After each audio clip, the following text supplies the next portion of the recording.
যেটাই হোক কাপাই দিতে হইব, ফাটাই দিতে হইব খেলি।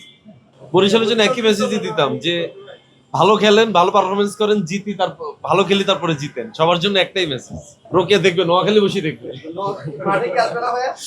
নোয়াখালী বসে দেখবে, সেটি তো আবার মানুষের সামনে খুব একটা আসে না। কাবিলা যেহেতু একটু সবসময় একটু শাসনের মধ্যে রাখে আর কি, তো একটু নোয়াখালী বসে দেখবে। এবং রোকিয়াও শুভকামনা জানাইছে নোয়াখালী এক্সপ্রেস টিমের জন্য। স্পোর্টস জার্নালিস্ট ম্যাক্সিমামই চেনা মুখ, কারণ আমি প্রচুর স্পোর্টসের নিউজ দেখি, সেই সুবাদে অনেক স্পোর্টস জার্নালিস্টদের চিনতে পারতেছি আমি। আর সবচেয়ে বড় কথা হচ্ছে নোয়াখালী এক্সপ্রেসের একটা টিম বিপিএল এর মতো এত বড় আসরে হয়েছে, এটা আমার জন্য অনেক গর্বের এবং নোয়াখালী মানুষের জন্য অনেক গর্বের। আমি মনে করি এটা অনেক আগেই হওয়া উচিত ছিল, যেহেতু এত বছর পরে হয়েছে, তাও তো হয়েছে।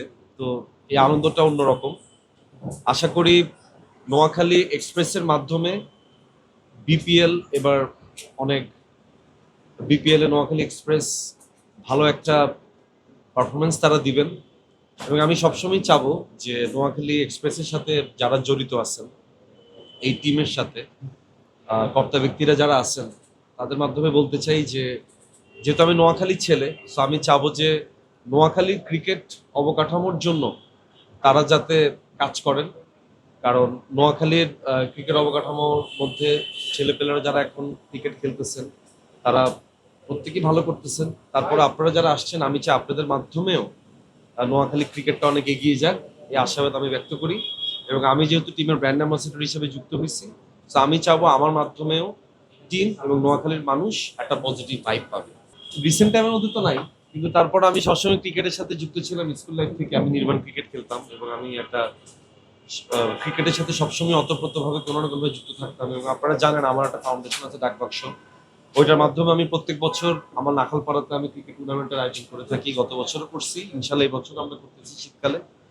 সো ক্রিকেট আমার একটা আবেগের জায়গা, ক্রিকেট আমার একটা ভালোবাসা। ফিক্সিং ইস্যু দেখেন, এগুলো এগুলো আসলে ধরেন ক্রিকেটের সাথে যারা যুক্ত আছেন, বাংলাদেশ ক্রিকেট বোর্ড বিসিবির যারা আছেন, তারাই ব্যাপারগুলোকে মানে দেখবেন, তারা এগুলোকে তদন্ত করবেন। বাট আমাদের দিক থেকে আমরা চাবো যে এগুলো না হওয়াটাই বেটার।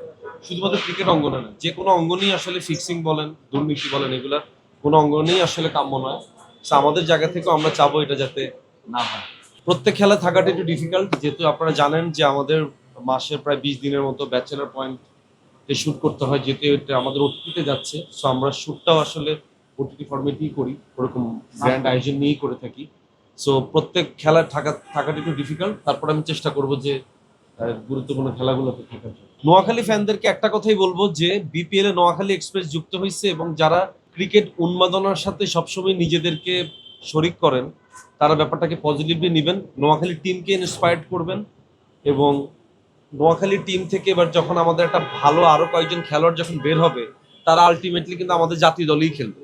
সো আমি চাই যে খেলাটাকে পজিটিভলি এনজয় করা এবং খেলাটাকে এবং খেলোয়াড়দেরকে ইন্সপায়ার্ড করা। খেলোয়াড়রা পারফরমেন্স ভালো করবে, খারাপ করবে, অনেক কিছুই হবে।